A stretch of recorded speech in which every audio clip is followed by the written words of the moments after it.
आज आपण केली आपल्या बाल्कनीची साफसफाई म्हणजेच शेडची साफसफाई।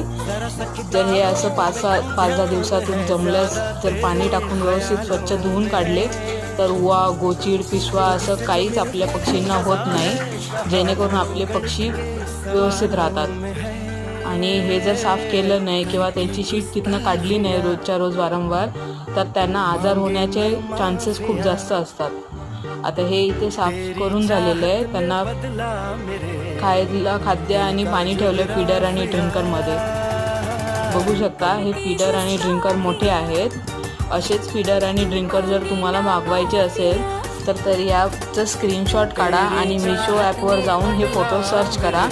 तुम्हाला हे मोठे फीडर आणि ड्रिंकरची लिंक भेटून जाईल, जिथनं तुम्ही तुमच्यासाठी सुद्धा ऑर्डर करू शकता। Thank you for watching my video.